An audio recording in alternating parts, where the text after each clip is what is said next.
let me know. Oh. Okay, give me a sec. Bruh.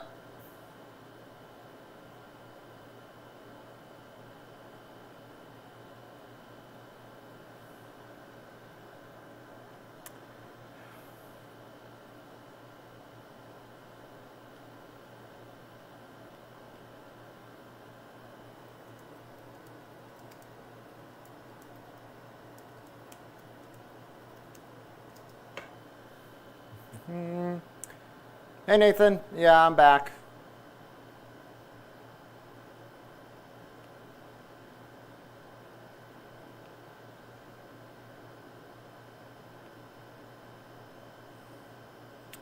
I also got some friends potentially joining me. I will see.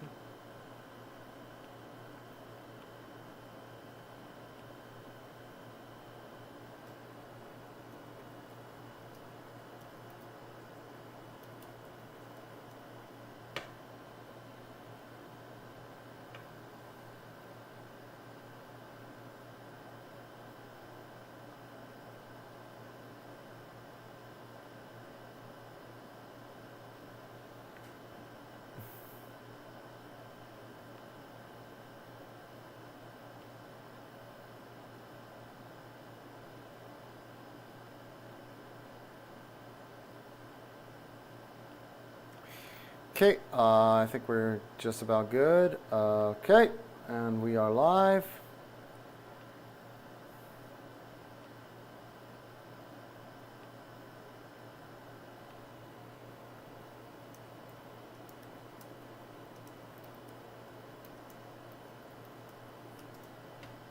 Better let them know. Hold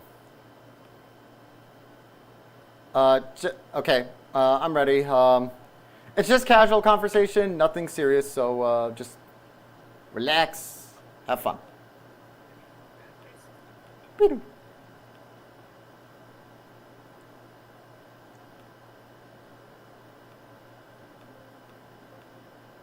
Huh?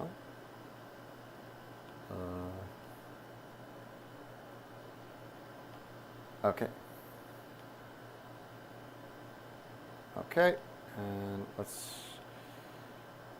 Almost forgot, I need to get my Sims music going. Sims, complete soundtrack.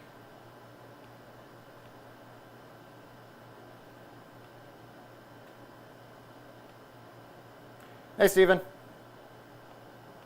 Oh, shit. I can't hear you. Hold on. I know what's the problem. Hello? What? Never mind, I can hear you. How's it Just going, one of man? them live stream things happening or whatnot?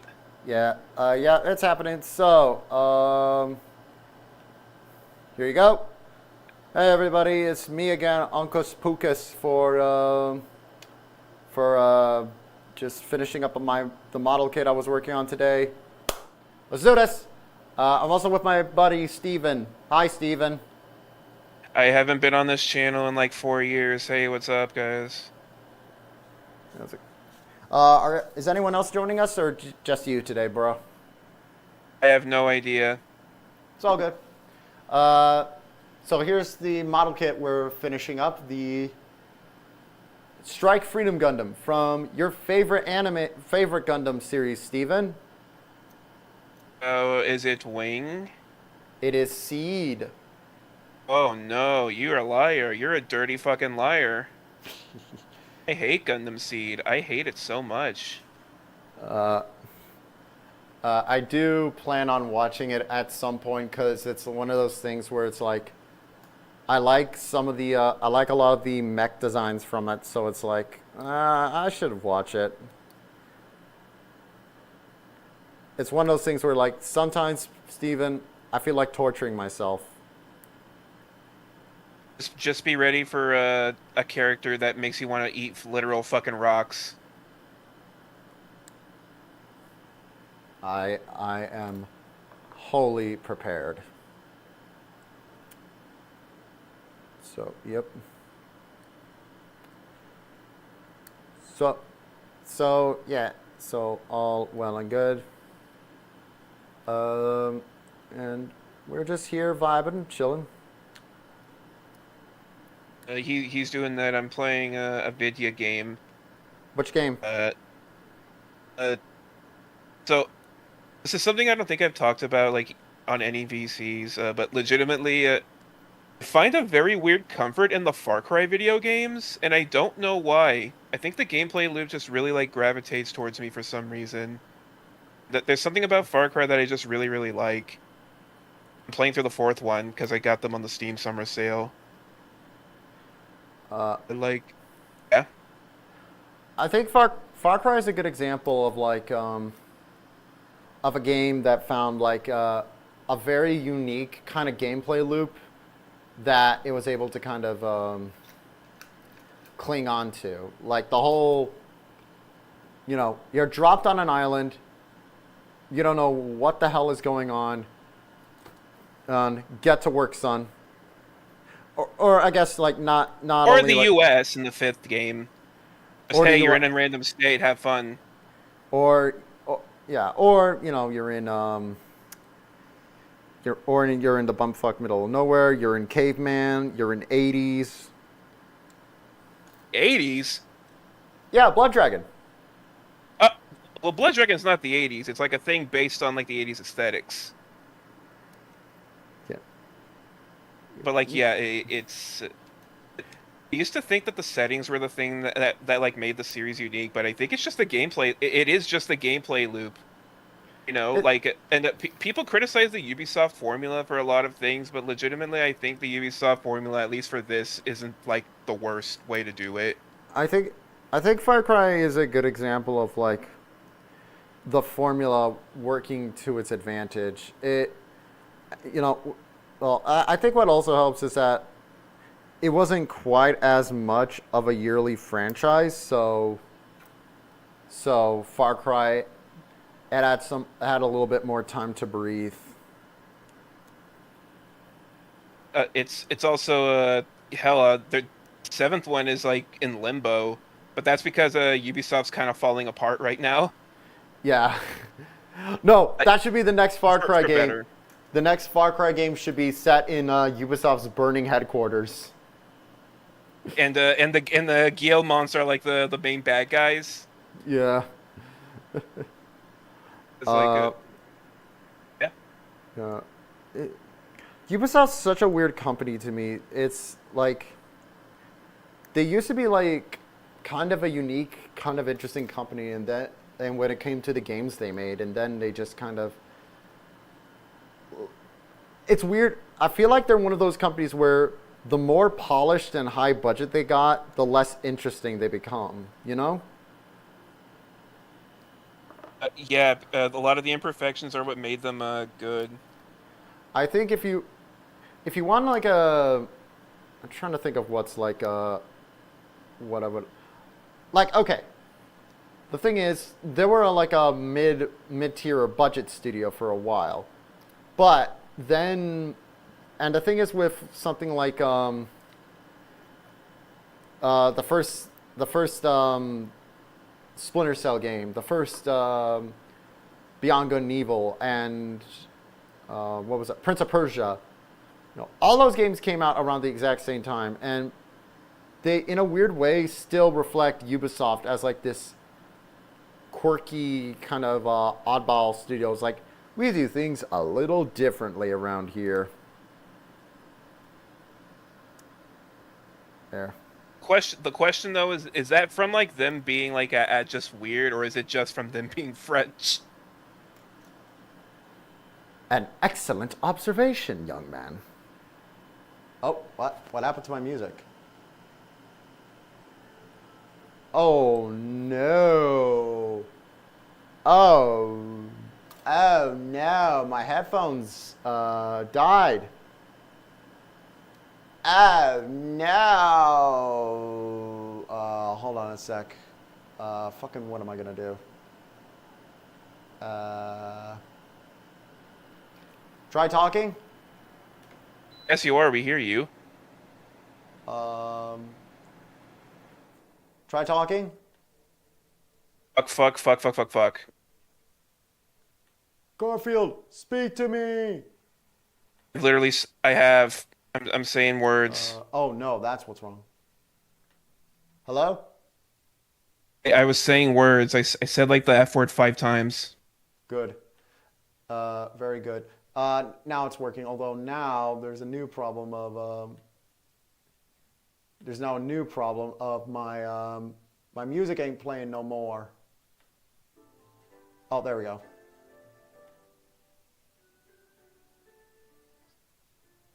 Sorry I about that. think. Sorry about Sorry, that, I didn't guys. mean to. All right, so back to business. But yeah, no, they were kind of an interesting company for a long time, and then I think at some point they just, I don't know.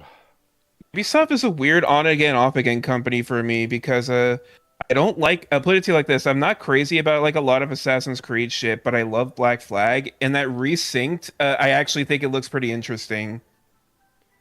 Yeah. Like I want to play the resync because like there's a thing about Black Flag that I genuinely hate, and it's the modern day sections, and they straight up said that in this new one they're getting rid of it, which good. Does, Go away. I do find it funny how like for so many entries they you would saw that is one thing. It's like on the one hand it's like, well, it is removing content from the game, but on the other hand there is something like is there anyone that really got into what's his face, Desmond? That's his name? Yes, actually, I actually I didn't mind him when he was on. In fact, main pro. Do you know what the original like plot for what was gonna be? Uh, what was it gonna be? Like the original plan for the third game. Tell me. So the original plan was gonna be that like what was the word? It was gonna be like each game was essentially gonna be like a training section for Desmond, which is why like the second one was like the whole, like has that whole course and everything. And eventually it was gonna culminate with a third game where Desmond like teams up with the Templars.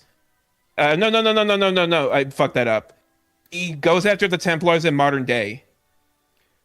Interesting. Like it was gonna be him like going after the Templars, getting into like a final battle with them in modern day, and it was gonna be pretty definitive. Then a whole bunch of shit ended up happening, like for example Kristen Stewart, who I mean no, Kristen Bell, Anna from Frozen. She wanted more money for like a role she was in, and Ubisoft, being the French cheapskates that they are, refused to like actually give her any money, like an extra raise. So they killed her character off. And also the guy who created the series left the company around that time. Like, and that's what led to the whole Desmond dying shit. And now nobody really gives a shit about the modern day sections and anything with Abstergo. Like that's why they hell, do the new ones even focus on it anymore? I don't. Genuinely can't remember. I don't know.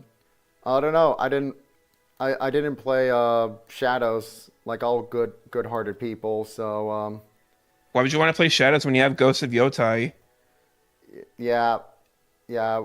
Which yeah, or like again, it's what a yeah, what a or just I really liked which one was it? I really like Black Flag. It I think is kind of interesting in that's the one where it's like okay, I feel like that one they were like okay, fuck it, we gotta like a really like our game, our franchise is clearly like a silly playground for people to mess around in historical settings, and let's kind of go forward with that. And I feel like because Desmond's story was done, they didn't need to, well, it had to be done. They didn't need to kind of keep going on this. That's the one. They really didn't. Sometimes, But this is more. Yeah, or like sometimes when a story is done, a story should be done. Like Uncharted. yeah, or what's another good one? Um, I genuinely like how Uncharted 4 ended. I said unfarted. My God. that sounds like a parody like Cracked would have made back in the day. Sounds like an Oni Plays joke. You want to play some unfarted? No, it would have been no. They would have been a little bit more clever about it. Every time I see like uh, every time I see like an old Cracked comic strip from back in the day, it's always hard to kind of read through. I'm just all I can think of while reading it is like I could be reading Mad Magazine instead. Ed. Like cracked it what it's a although it is kind of funny to think that like Cracked somehow survived and briefly became like a progenitor of BuzzFeed, really. Yeah, you know what I Rather mean? not think of that, but Well, I mean, like a lot of listicles, a lot of like gimmicky stuff, a lot of pop culture, kind of with that kind of semi snarky kind of writing style. I'll, I'll like, and to be fair, Cracked was at least kind of funny. Funny, well, mostly the stuff written by like Sean Baby or the like, but still. Well, that article they did about the 9 circles of webcomic hell is still an all-time classic.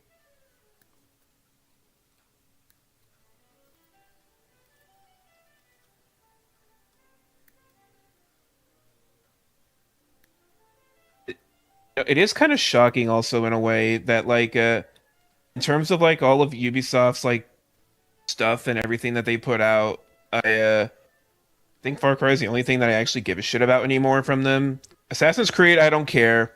I don't care about what's it called? Trying to remember that other fucking shitty. I don't care about the Tom Clancy stuff that much. Well, Because don't even get me started on the Division. I know a lot of people that really like it. It's not my fucking thing. I never been into it.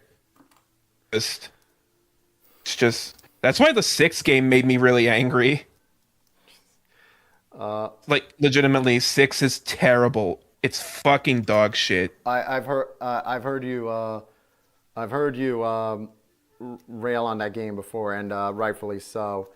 Um, Did I ever tell you why? um, yeah, you did, but like regardless, it is like it's essentially they tried to introduce like like weird, kind of awful gameplay mechanics that did not work in the slightest, right? Okay, I'll put it to you like this. So there's there's five things that really irked me. The one irked me before I even started the game, like fully exploring shit was it's one of those games where there's no manual save. Every time you save the game, it like every time you pause, it just auto saves. So that's strike one. Oh, have a manual save. What the fuck's wrong with that? It's accessibility. Everyone should just have that. Two, it's always online. Like Oh, and good. three, your stats and like how durable you are to weapons is ties to like to the clothes that you wear. So in order for you to make like your character actually badass, you have to dress them up like a fucking goofy ass stupid cartoon character. Uh, and real sin, like the thing that made me like just say, okay, I'm fucking done. I'm never touching this shitty game again. Uh, was okay. No, second thing. Sorry. I played it once, never touched it again. But the other thing was that like pissed me off the most was like bullet enemies are bullet specific. So What? like so if you get armor piercing rounds, something that should just hit, pierce everything, like not stop you. Some enemies are resistant to it, and you have to shoot them with the right type of round. That's needlessly obnoxious. They turned it into Destiny 2. That's it. Like they turned it into Destiny, and the real straw that broke the camel's back, like the genuine, like the thing that like made me say fuck this. You know all those ads that had like Gus Fring as the bad guy? He dies early on, right? No, he doesn't die early on. He's in the game like in 5 like cutscenes. He shows up in like 4 or 5 cutscenes, and you don't even fight him. Like kills himself before you can even fight him, and it's like, okay, right off the bat, this is probably an unpopular take. I know my favorite entry is 5. Legitimately, the 5th one, like that's set like in Montana, is my actual favorite entry, just because I find the villain really creepy. I like the setting and everything. You can fight him. Final boss is you fighting the cult guy, but in 6 you don't even get that. It was also developed by a B team, and I think that's maybe why it sucked. Because like the typical Montreal team who handles all of these games wasn't involved. So I don't know, maybe that hurt it a little bit. I don't fucking know. Who knows? There is something funny about it though, actually, Uncle You, and I think you're gonna laugh at this. Did you hear about the Danny Trejo collab? The what? Did a Danny Trejo collab. So what happened? There's a mission where you'll get like a call from like the guy saying, "Hey, so I wanted to let you know Danny Trejo's on the island." You go to like an area where Danny Trejo is just like, wait, is it he's actually just like there. just Danny Trejo? It's Danny Trejo. It's And actually just Danny Trejo. They modeled Danny Trejo in the game, They and didn't the even give whole him a joke. character? No. It's just Danny Trejo, and it's dumber than that. It's like a part where you go and meet him, and it turns out the whole reason he's on the island is because he's trying to sell his stupid taco line to people, and they literally have to protect him because there's people like coming in on the radio saying like, "Oh, these tacos are too good. We have to kill Danny Trejo now." You have to help Danny Trejo defend his like little Trejo's taco truck, like a bunch of like the fucking Gus Fring's bad guys. So like, there's a whole mission that's just in the game to promote Danny Trejo's fucking tacos. What a fucking like! Oh my god, that's foul. Like that is actually like. The whole time, the main character, Danny, is just going like, "Oh, I absolutely love your movies, Mr. Trejo. You're so good. I love your films." It's like, it's fan fiction. It's the same thing as like the Marvel's Avengers game where like Kamala... I almost said Kamala Harris. Oh my god. I forgot her name. I actually forgot her name. Kamala Khan. Like... She's like, "Wow, oh my god, it's you. Oh. Soy jacking. It's like, oh. You know what's sad and about Stranger Things? You know what's sad about Kamala Khan as a character is that like the funny thing is with her is that like the actress who plays her in the live action show like actually is genuinely like a big like comic book buff, and by all accounts like and like she actually like really does care about the character and like Kamala Khan doesn't need to be badly written.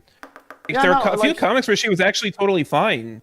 Yeah, she's one of those characters where like I think that game, it's kind of a shame that game was kind of her introduction for a lot of people because it's like it's clearly like the worst kind of depiction you could have gotten of the character. Like I have a genuine theory as to why she kept getting pushed this much. Go on. So, have you noticed that a lot of Kamala's push has been like dying down, like as a character has been like dramatically died down for the past few years? Yeah. I have a theory that the main reason why like they stopped doing that was because they finally got Mr. Fantastic back. Because like when you really think about it, yeah. It's like, and my proof of this is like this. So I was going through like a bunch of Lego games a while ago. I played Lego Marvel Superheroes, and in the first one, which is from 2013, there's Mr. Fantastic, and the Fantastic Four. But in the second one, which is, more MCU and has, like Guardians of the Galaxy and Rocket Raccoon and all that shit, it had Kamala in place. So my theory is that maybe they were just trying to hold on to Kamala, and try and push her because they didn't have Mr. Fantastic yet.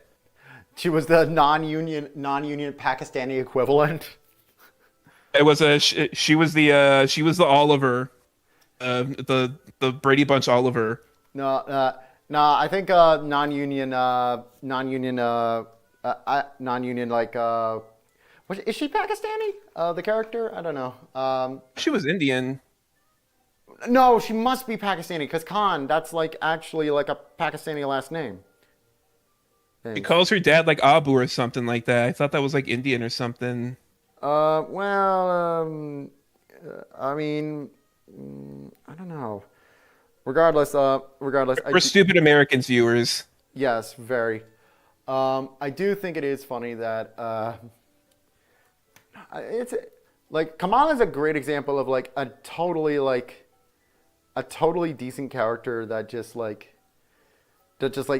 where it's clear that the Disney like had no idea what to do with her, like I know that she briefly died in the comics and it's like and her death made people angry, not because oh, how could they kill this beloved character. It's like, why would you do it? Like they were angry not for like a emotional reasons. They were angry because it's just do something with this character. I think she's one of those characters like Gwenpool where people are so used to the bad versions of her that like they can't like actually see any of the good versions. I could see that actually. Like because Gwenpool actually does have decent comics. It's just everyone's used to what the way she's like been shoehorned into a lot of like she became the actually character. Yeah. That's what I call those types of characters. I call them actually characters. Who's like a I'm trying to think of other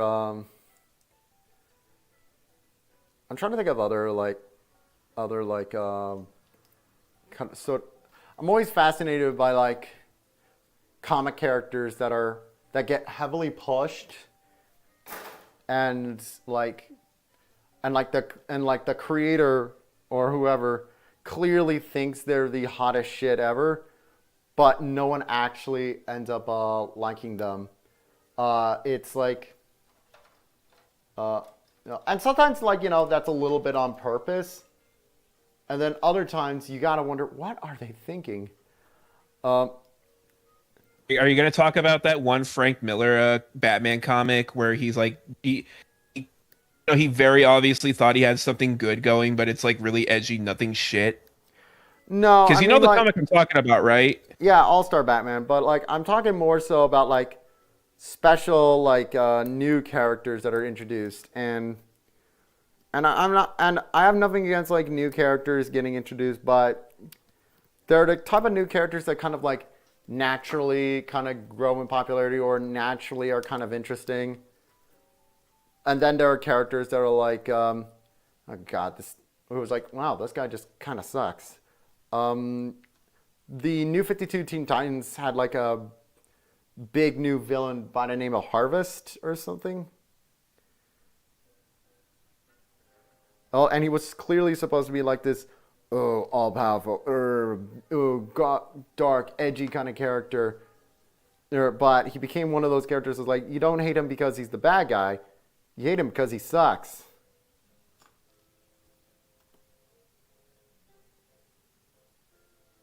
You good? What? Yeah. You there? Yeah, I'm here. Sorry.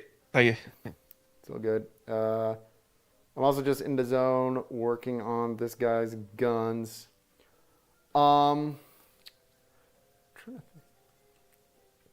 Okay. Here's a question for you, Steven. Since you're a comic book guy. Yes.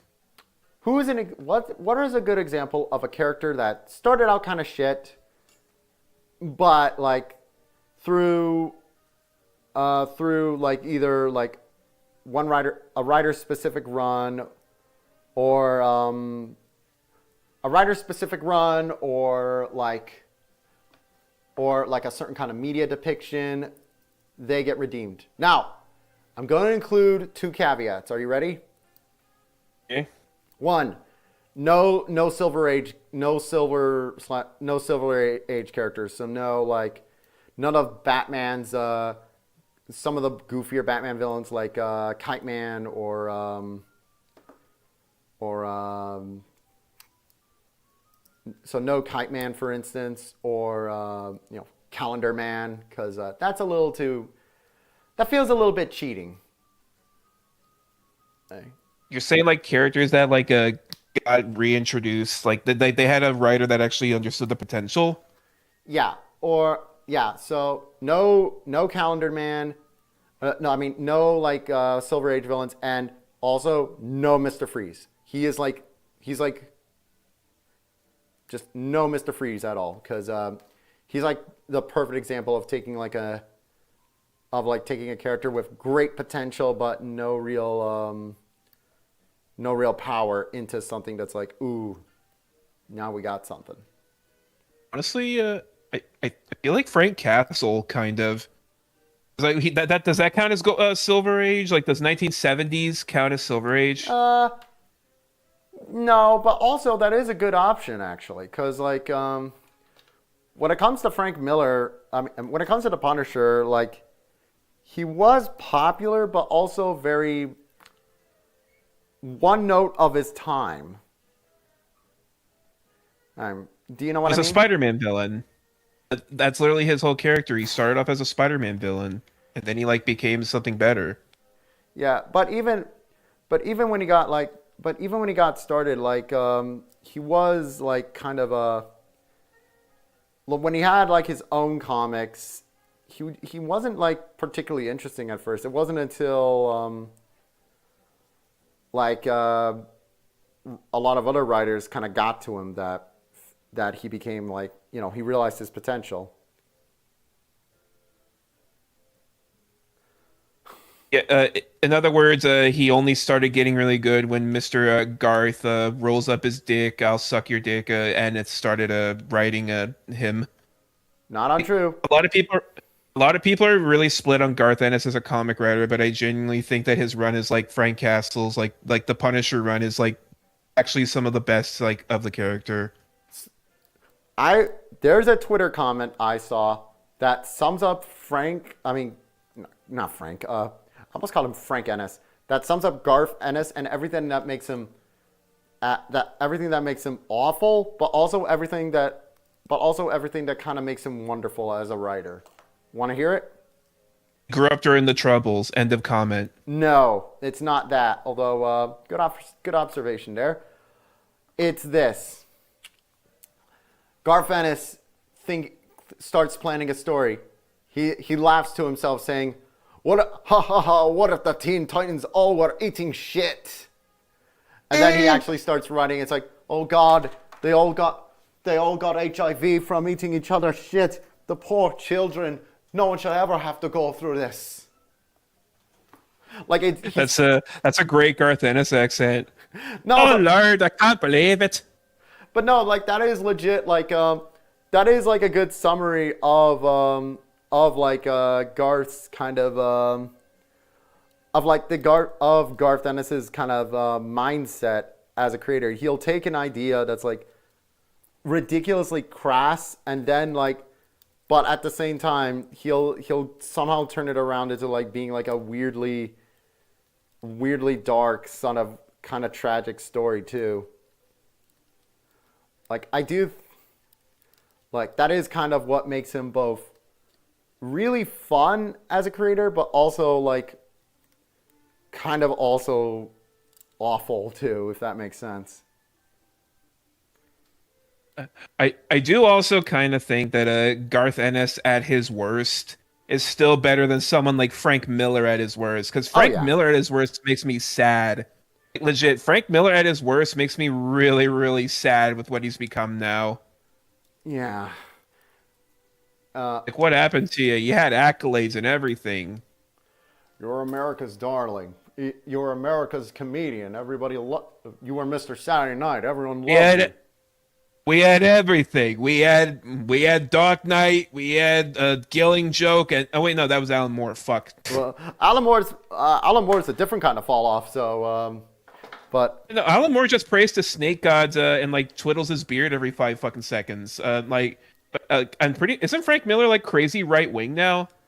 no, he's always been right wing. It just he went crazy about it after 9/11. Although I will say he is calmed down. He's a lot like he's all better now. But at the same time, that doesn't mean he's not necessarily like a good creative again. It just means that like he's not saying like incredibly like super bigoted stuff anymore. He's just like he's graduated from making like racial comics to making disappointing comic books. Okay. It's really disappointing art because my God, has his art fallen off. Have you ever seen that like a photo of The like the Wolverine, Batman the Wolverine one? Wolverine Batman one? Yeah, no, that like, that oh. cover is appalling. And now I'm gonna be a little bit fair to some of his art. Sometimes I think he's just in many respects, I think he's one of those artists that genuinely that when kind of digital ink and paint got really big in comic books, I think he's one of those creators that like he just never his art style never worked in with digital coloring. He always kind of needed more so like that, like really dirty kind of physical like coloring, Cause You mean like Klasky Shupo? kind of like okay, like if you look at 300 is very like fundamentally similar to a lot of what he would make, but like in terms of art. But the thing is with Sin City is that there's kind of more so not Sin City with 300. It has that kind of inky, kind of heavy art style that makes it a lot more kind of that makes it a lot easier to digest. Whereas, in fact, Dark Knight Strikes Again, and someone showed me there's like a release of the comic where it's the same where it's black and white instead of color, and it massively helps it. Like it actually is like, oh, that actually looks kind of pleasing to my eyes now. Oh. It's weird to think about how nobody really talks about how like digital coloring like a lot of creatives didn't know what to do with it, and arguably in a lot of ways still kind of don't know what to do with it. Not just for comic books, but for film too. In TV, I legitimately feel like when Ed Nettie kind of switched to like doing digital, like it was still entertaining, but it felt like one of those things where like they didn't really know how to translate like the normal cell animation style to like to the digital look. They focus more on the backgrounds with it. Yeah, which not a bad idea, but also it does show like there was a bit of like a different kind of goal in mind for when they started to do the old digital Incus and Paintus. Trying to think, what were some other studios that really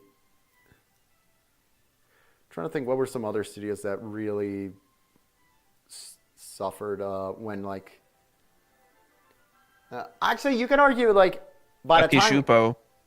What?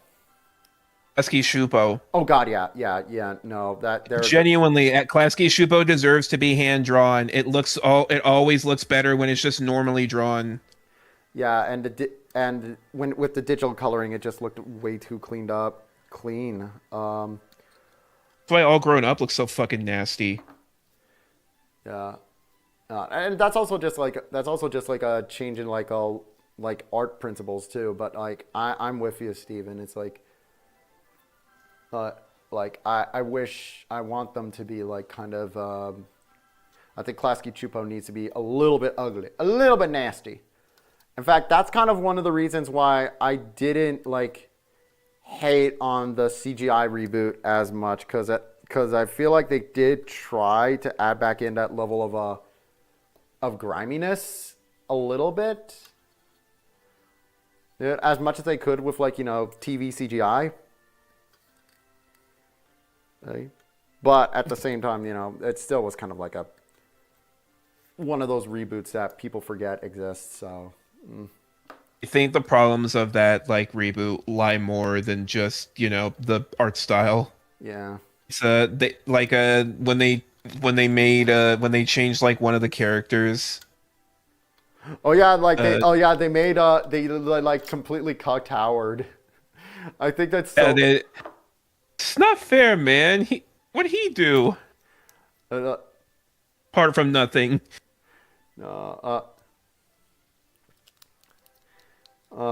Man. Just what he did was create them.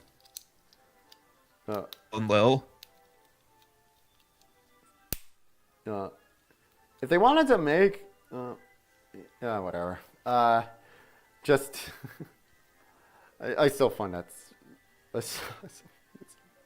I know it's really funny that it's no longer on Paramount Plus.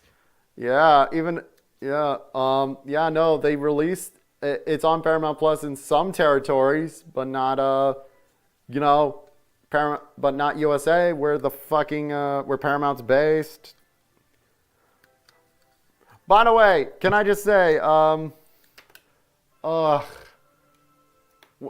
sometimes like I fucking hate whenever I'm trying to watch something and I see it's available on Netflix and I get really excited. Like I click the link and then it's like, sorry, this is not available in your territory. It's like, then why did the result showed up? Dicks. I thought you were gonna talk about like the case where it's like you type in a movie and they're like, oh, here's movies that are like this. Oh, I hate that shit too. They always highlight it. They always highlight the search result, and it tricks you. It makes you think like, oh, hey, it's this, but it's like, no, here's some that are like. Gives me the same like impression as like those direct-to-video movies that say they're from like the producers of Shrek, or from like 5 of the 6 writers of like a Scary Movie. I still think that's like my favorite kind of like bullshit. One of those bullshit like ways of making the film sound better. It's like 4 of the 6 writers, and it's especially funny because do you know how like Friedberg and Seltzer even got credited in the first place? By Hard. No, I mean like credit on Scary Movie, because they didn't write shit. What happened with that movie is that at the time, Friedberg and Seltzer were working on their own horror movie parody. I don't know if it was like they were under contract with 20th Century Fox at the time or not, but essentially they said, like due to like sort of like weird rulings with like the Writers Guild of America, they decided, okay, look, we'll kind of combine the scripts and make it into kind of one movie. And from what I can tell, nothing from Friedberg or Seltzer's script was used for Scary Movie. God. It was used for the new Scary Movie, actually. That's why nobody likes it. Yeah. What's that? Yeah. My cousin saw that movie and he said it was fucking dreadful. I've only seen one clip from it, and it did get me to chuckle a little bit, but not because it's like net. And that was like they did a parody of K-pop Demon Hunters, and that's mostly because I was surprised they actually bothered to animate it. You're surprised they even bothered to animate K-pop. I mean, yeah, that's fair. Yeah, no, I mean, yeah, I mean, like, it's scary. It's like it's a scary movie parody. I figured what they do was like just have like Marlon Wayans like doing Yellowface, singing like Golden in like really bad English.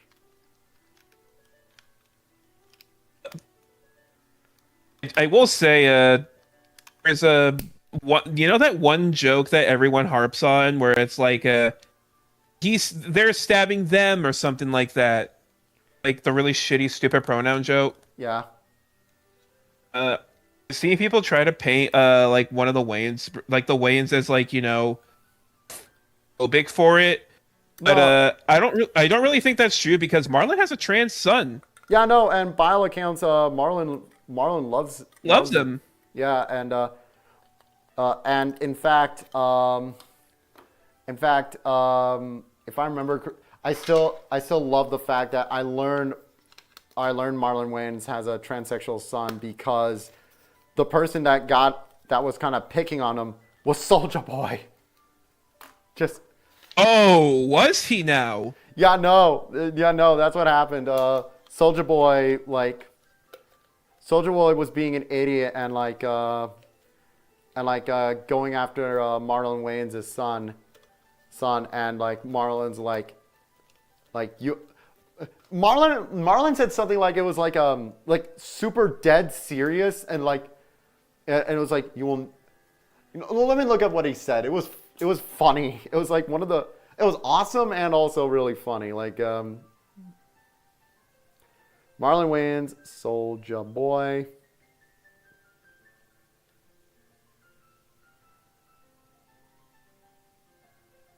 Soulja Boy just reminds me a lot of Ja Rule, where like he doesn't know how to keep his fucking mouth shut. Oh my god. And Shit. it Here's what dragged him Marlon down said. more. Here's what Marlon said. If Soulja Boy had Soulja Boy said that F slur shit running the family, huh? Marlon Wayans, no wonder you like dressing up as a bitch. It's in your blood.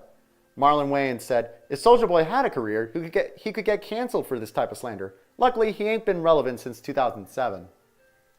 Like the people reacting in the background. Oh, no, that's like, no, it's like, and you know what's funny? You know what makes that even funnier? For me, Steven? What makes the comment he said, what makes what Marlon said even funnier is that because of what he said, like it causes because people always forget that Soulja Boy had another hit after Soulja Boy had another big hit after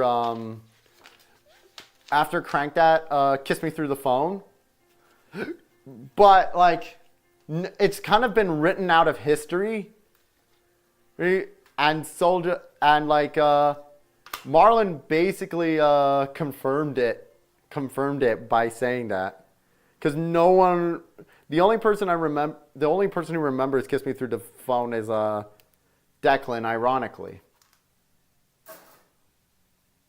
Hope he's doing well. Too. Did anything ever come from that fucking Soulja Boy video game handheld shit that like John talked about years ago? No, I think it kind of died in the water. The only other Soulja Boy venture that's kind of interesting is like he's not broke, that's for sure. Because I do know a little while ago, right before he launched his own line of soap called Soulja Soap. And And the crazy thing about it is he kind of created it right around the time COVID was going. So as a result, he actually made some money off of it. Thought you were gonna say he lost money because nobody was going outside, so why would they need soap? Well, no, people were washing their hands. You need soap. Oh, that's true. They're washing their hands. They got it. Okay, I'm just looking through the manual, making sure things are going well. All right, so there's one other part we need, and I'm going to raise the camera up slightly so that we could see this a little bit better. Steven, you can see my screen? My screen? Hang on, I'm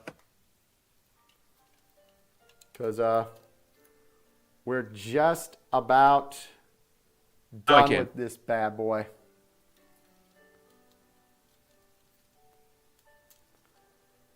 Okay, just gotta insert the stand.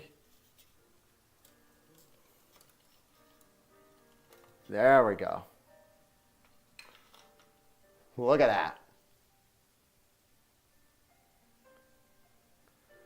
Oh yeah, I remember him from Evangelion. No, but like that is pretty sick, isn't it? It's a little model kit. I like it. Yeah. The Master Grade Extreme. All right, so now what I'm gonna do is I am going to detach these swords for now. I want to look through the gimmicks of this guy. So he's got an opening cockpit. Oh no! I don't think that was supposed to happen. Hold on. Let me see if I can fix this guy.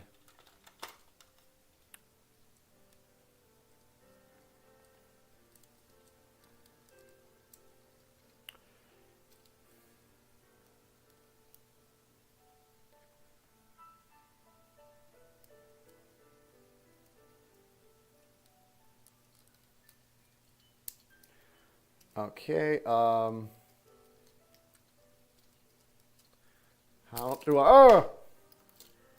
the fuck do I open this cockpit? I feel like I'm just breaking it. POV, it's Uncle Yu's first day at a fucking his airline job. How do I open this cockpit? How do I do this? Is this? I think this part is. So this part is supposed to open up.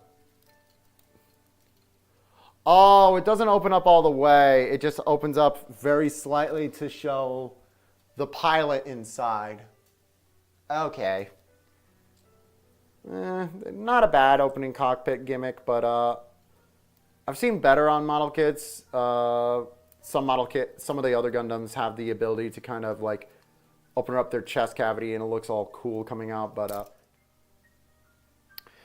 you know what? I'm going to stop trying to open this cockpit for now. It does not like me. I will stop trying to open up the cock. All right, so let's see what else is listed. So we got a lot of movement at the head. Really nice movement at the head, actually. That's some good action. The shoulder blades can... it seems like the shoulder pieces can separate somehow.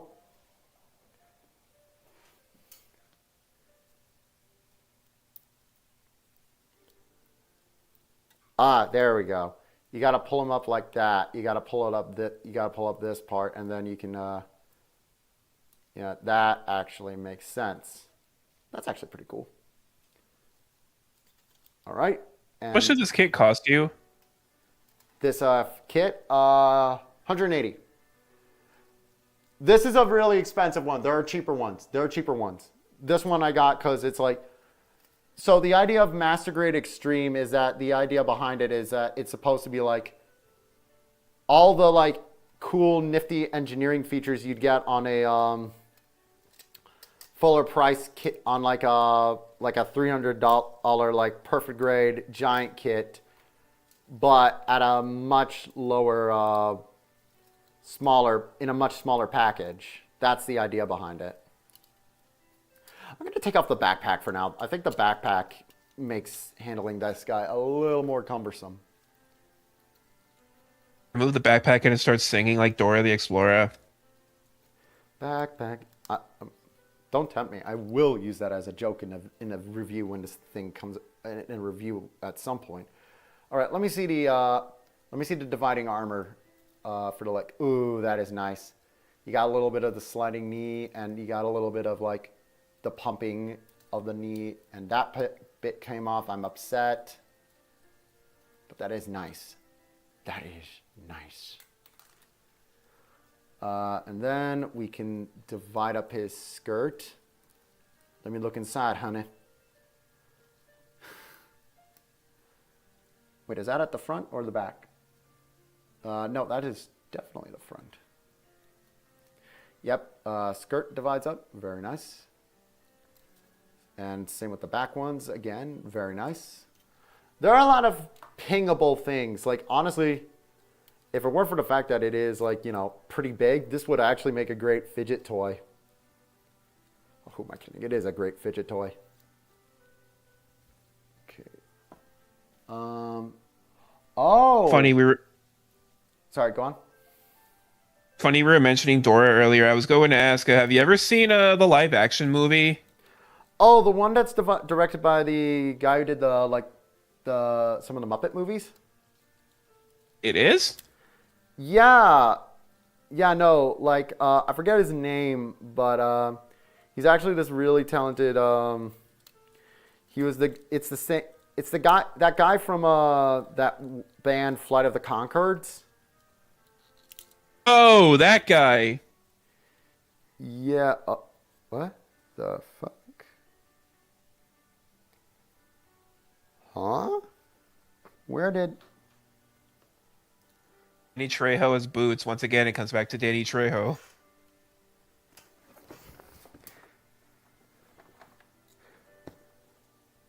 Okay. So, you can move the skirt around for like, put the beam rifles on other parts, so you could have like little turrets. That's kind of cool.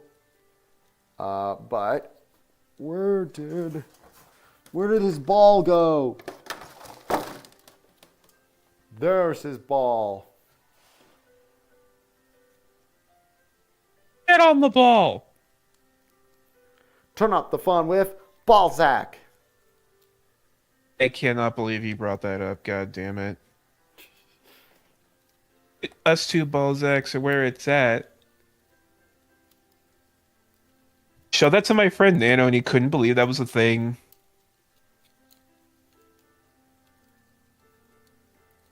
Turn up the fun with Balzac. Okay, and we got some beams. We got some beam saber parts. You titled the stream "You and Your Johnson." Oh, I love you and your Johnson, but can I tell you a really awful story about you and your Johnson? That is one hell of a way to phrase that, but yes, please. What's up with... Once I was getting set up for one of my... Because I teach art to kids. Yeah. Yes? And while I was getting it set up for a class, I was kind of singing that to myself. You know, like, you, your kids, and your Johnson. Like, But oh, no, you did not say that line. You did not say that line in a classroom full of kids. No, it wasn't full of kids. It was empty when I started singing. Okay. Rooster tails, water tails, all that good stuff. And then, but here's the thing. A little while later, some kids, like two boys, come to the room, and I'm like, okay, I'll stop singing it out loud, but I'll like kind of hum it to myself, like, I rather tell you, you know. But then, what happens is, you're not gonna believe this. As I'm kind of, as I am cleaning up, as I'm getting ready, I overhear what they're talking about. It's like, so the thing is, what that was what we like to call bad touch. I'm like, what? What? What? I didn't hear what a conversation was about, but I'm like, stop. Why? Why is this a conversation? Why is this a conversation while I'm cleaning up? Stop. Why? So is this one of those things where like the conversation they were having accidentally lined up with the song you were singing? A little bit. A little bit.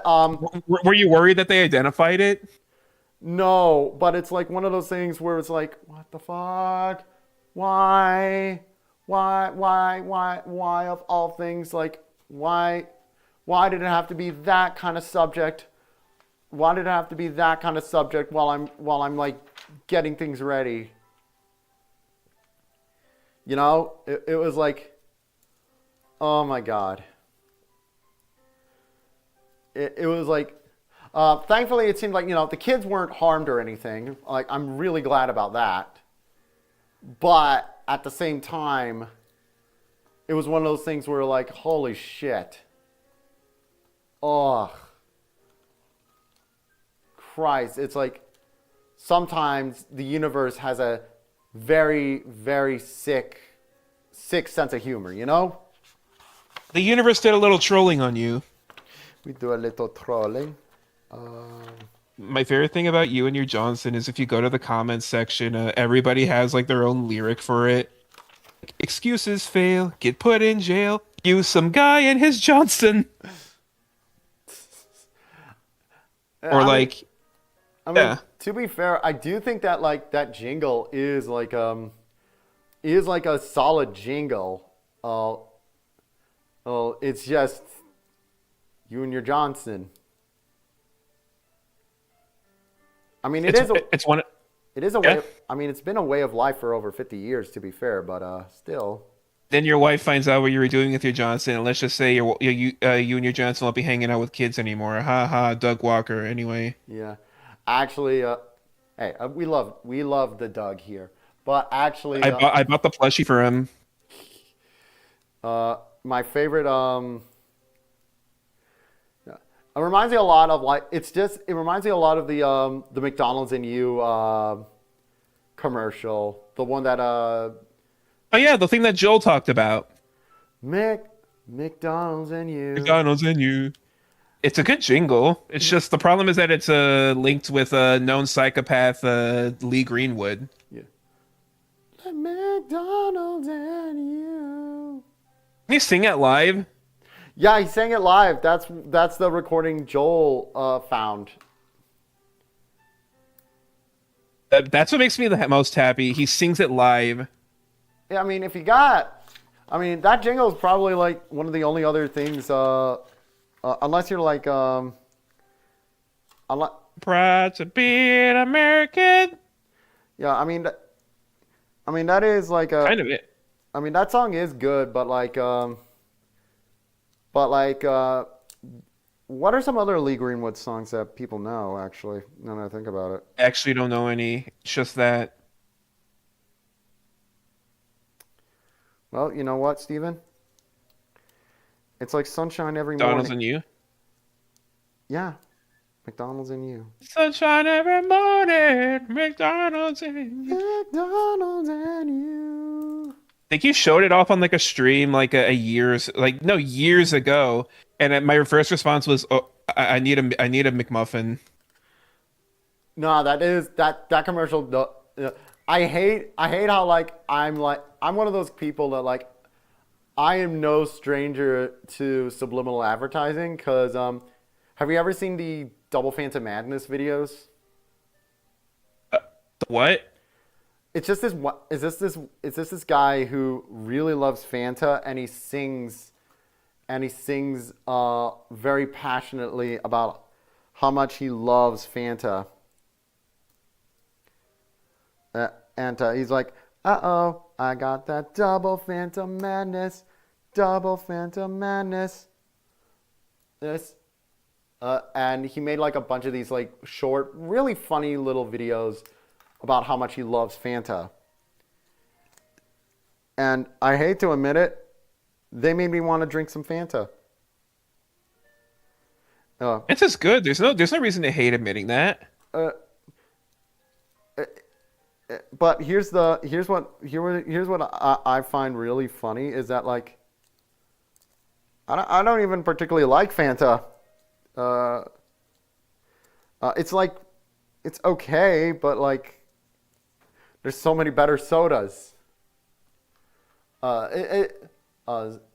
main problem with Fanta is that like it's got a very, although I will say Mexican Fanta, that shit, good. See, Uncle you, here's the thing. I'm like Kel from Keenan and Kel. Who loves orange soda? Steven loves orange soda. It's true. Ooh, I do. Ooh. Trying to think. Yeah. I don't know. I like orange soda when it's like a little bit more when it's a little bit more orangey rather than like tasting like how do I put this? It's got I don't know. It's like there's no way to say it without coming off as incredibly pretentious. Okay. One other piece we have that I want to put on. We got like beam effect shields.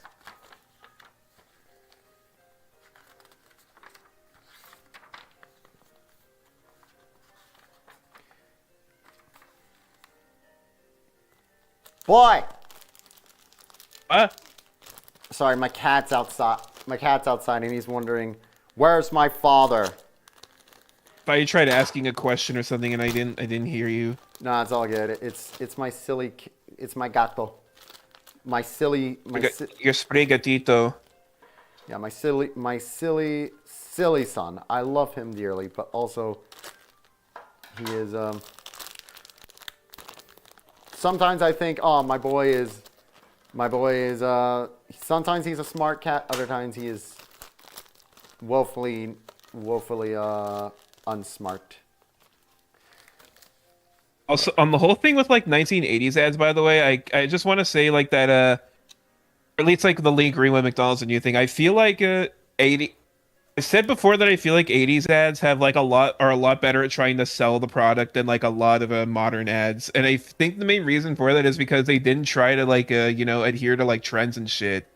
I think just had like it was over exaggerated like pictures, like people drinking like Fanta, like spreading it like inoffensive imagery and like no irony poisoning and like now I think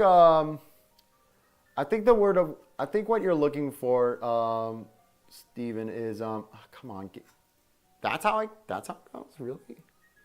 Okay. I think it is like that. What you were about to say, because the thing is with what's kind of interesting about kind of 1980s as far as pop culture was concerned is a lot of it was very bombastic and over the top, but in a way that kind of believed in its goofiness and silliness. Best way I could describe it is that it's earnest cringe. Like it's very earnest, like believes in its own marketing, and I like that because at the very least they're trying, like they're actually putting effort into it versus Coca-Cola, hey, let's make an AI Coke ad instead of doing the polar bears like we do all the time. It's like I'd rather have somebody try too hard and come off as like cheesy than have someone like take the easy way out and like no one remembers it. Mm-hmm. Why do you think that Hershey's Kiss Jingle Bells ad has stood around for like over 30 years? Yeah. Although I will say I do love the I do love that Pepsi's response ad to the AI Coke Bears was where the Coca-Cola bear, it does like the blind Pepsi taste test, realizes what he's drinking and is heartbroken about it. Realize, you know what, Pepsi's fine. Fine, I'll drink the Pepsi. So, and in a weird way, I feel like that like type of earnest, like believing in yourself style marketing is starting to come back in a tiny way. Specifically for like you know that like "Give Me a Do" ad from like the '80s, where they're like, "Give me a good friend, give me a do." They brought it back. I think I wouldn't be surprised if it's coming back just because much like how a lot of the 80s, a lot of the 80s was responding to like the cynicism of the 70s, I think there is like a lot to be said about like more people want something like anyone, because after a while for a lot of the where's this bit go? A lot of the 1970s was just kind of like bitter and kind of and became surprisingly dated in its own weird way. So you might have a point there. It's like that level, that era of like, you know, trying to appeal to like I want to say like even 2000s and 90s ads had that like feel to them as well, where they were like, you know, like trying to be radical and force onto like the kids, like that whole anti-authority thing. At least that's still believed in itself more than like all these like cynical, like, you know, like self-referential did you just do that, like trying to be funny, like Flow, there you go, I said it, Flow from the progressive ads, like all of that shit. Like I'm so sick of that bitch. Like, you know where I'm getting at, right? Yeah, no, I get what you're saying. It's just that okay. When I do a review of this guy, I know what's a specific part I'm going to complain about. Is it the cockpit still? No, it's the side skirts. They're very Oh wait, hold on. Oh my God, there is a chest crunch. What the hell? Oh, there is a chest crunch. And the cockpit fell apart again. Okay, yeah, cockpit also.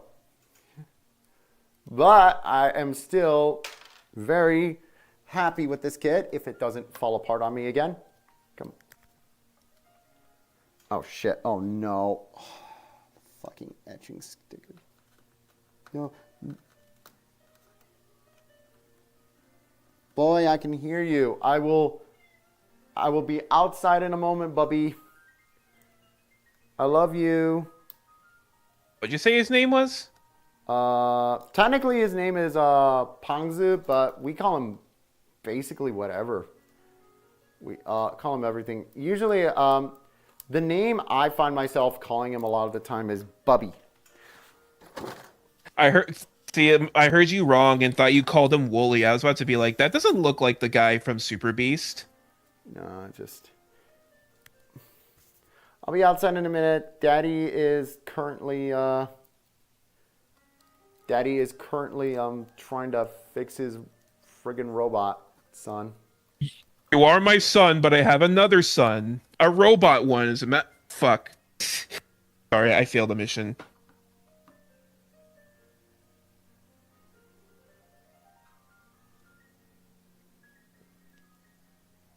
It's all good. Okay. Also, fuck me, it's hot. It is way too hot today. I guess in like a similar vein as like old like ads and stuff like that.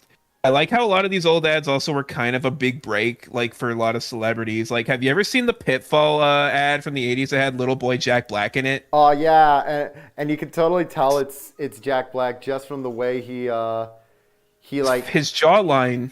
No, I was gonna say the way he says Pitfall Harry, like he Jack Black in a lot of his stuff, he talks like he is just like absolutely spitting on the microphone. I mean, he is. It's Jack Black. He goes, sometimes you got to squeeze.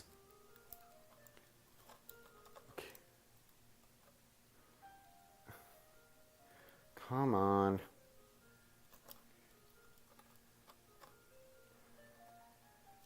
Girl, calm your tits. Where did calm your tits come from? It's such a great phrase, isn't it? I bet it was like from one like teenage girl or something like that. I don't know, or like one of those snarky teenagers or something. Okay. I need to find the piece that connects this guy to his to his chair. Give me one I second. wonder where tough titties came from as well. That's another Like good who one. decided to start saying tough titties? Where did I do love whenever like the origin of certain phrases comes from something like weirdly specific.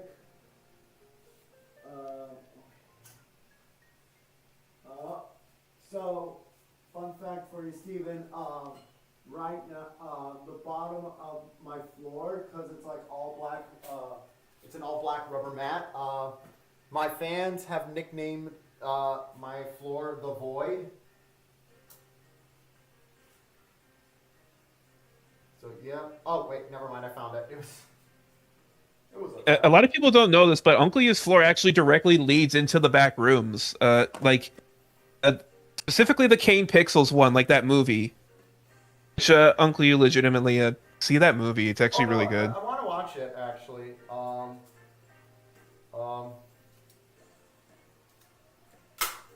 Because I kind of knew about the guy. Like I watched Kane Pixels stuff a lot, like before the movie, and he legitimately, if they're gonna make give a backrooms movie to anybody, he was probably the best one to do it with. And like, it has like really surprisingly high end actors in it.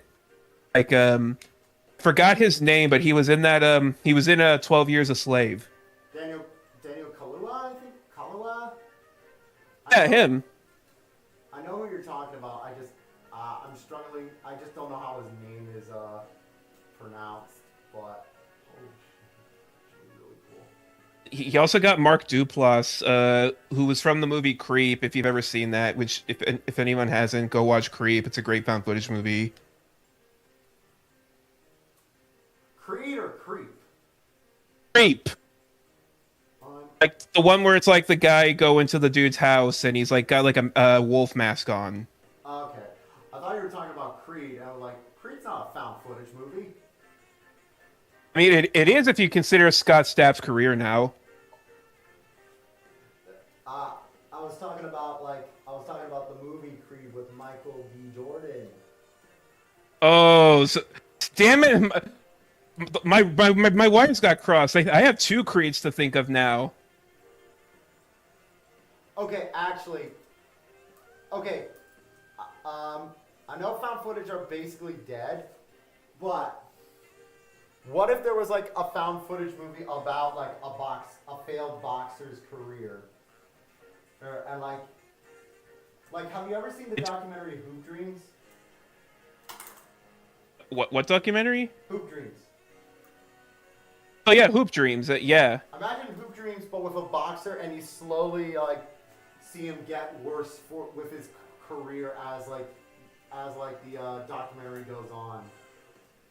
Like something like Hoop Dreams, but for boxing, and like is like a found footage type of thing. Like maybe he was like a wannabe amateur boxer, and like you see his like demonstration tapes and slowly see how his like life's falling apart throughout the movie. I'd watch that. I'm going to challenge you on the concept that found footage is dead. I don't really think it is. I think just a lot of the bad ones are dead. The franchises are.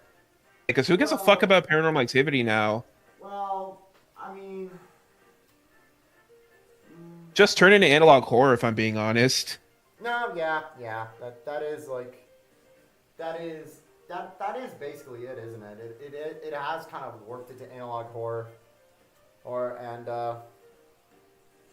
and even then, like I think the analog horror like craze has kind of settled down a little bit. Was this piece supposed to go somewhere? You say as the Backrooms movie makes like $90 million at the box office. But would you even? Is it an analog horror movie or is it like There's analog horror like sections in it. Yeah, but that's like sections, not like because when I think of analog horror, I mean, there's like kind of a very specific kind of. I'm sorry, my back hurts, and I am tired, and I gotta look at my lightsaber. But yeah. So I'm kind of so my brain isn't like thinking good words properly. Although I gotta say, this looks so fucking cool, doesn't it? Even the stream to see, yeah, hell yeah, it does. Yeah. Yeah. Strike Freedom Gundam. You know what? Seed, or rather Seed Destiny. You're probably a shit show, but god dang, you know how to make some good ass fucking mech designs.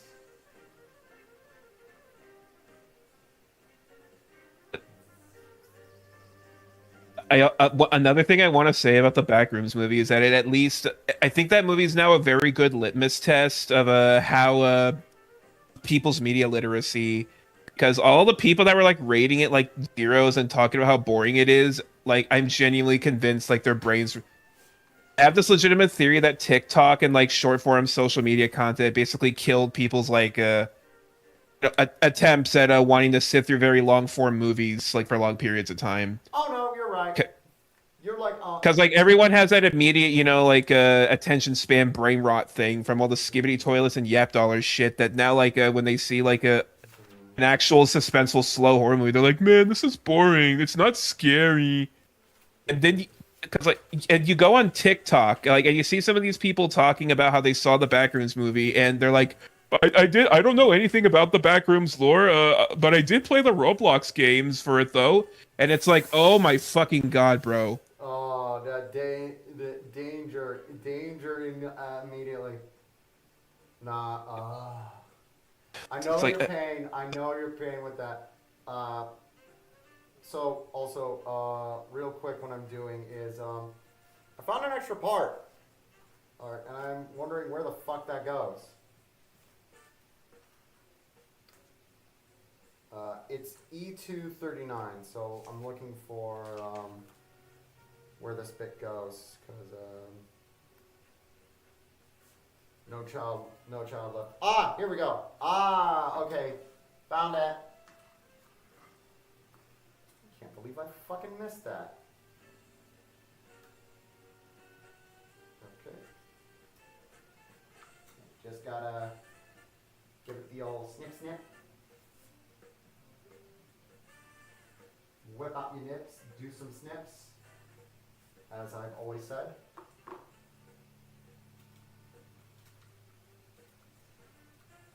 There we go. What? I just said whip out your nips, do some snips, like I always say. The joke is, I've never said that until now. So I have one other question with this model kit. I kind of like these two other pieces, and I have no idea where they go.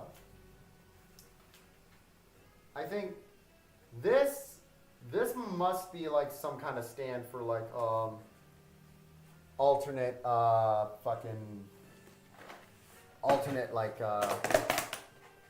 actually wait a minute, it might actually be. I think it is a stand adapter. Holy shit. Actually, Uncas, question here. Have you ever, you've seen Gundam, but have you seen Evangelion? Yes. Do you have any model kits for that you've built on here? Not yet. I do want to get a model kit for Evangelion at some point. I'm not sure which one I'd look at, but I do want to look at one at some point. You can Although find model kits for Unit 3. cool. Although, to be honest, I am gonna slow down a bit on model kit purchasing because I got a huge backlog, and there's a part of me that wants to save up some money for this one kit in particular. But yeah, no, I will look at an Ava kit eventually. Wonder if there's any Gurren Lagann ones too. I think they do exist. No, there've been a lot of model kits. The Bandai do a lot of model kits for a lot of different things now, and they even do it for some stuff that's like you wouldn't expect. Like let me show you some real quick, actually, Steven, because they're kind of cool. Now, this is all done. I'm putting this into where I keep all my. Oh no, my microphone. That's actually really bad. Okay. Between the explosions from the video game and like you, it's hard hearing you sometimes. So like that's why I say what. Sorry. Okay. Like I do have some other model kits for stuff like Digimon, Power Rangers, Galgaigar, and alike. And I got a Turbozord? What? You got a Turbozord? No, but I do want to get the Turbo Megazord. They made a model kit of that recently, and it actually looks really good. Alrighty. I bet there's like Transformer model kits or something. Oh so, no, like... there are like a lot. The one, there are a lot of different ones. The only bummer with them is none of them transform, which is a bit disappointing. But, you know, I suppose that is like kind of Hasbro's territory, so it's whatever. Anyhow, this one is so good. This kit is so good. I'm going to have this displaying in my office because he looks spiffy. All right. Well, I'll rejoin on my phone in a little bit. Pleasure having you on, Steven. I guess this is it then, huh? Yeah, that's the end of this stream.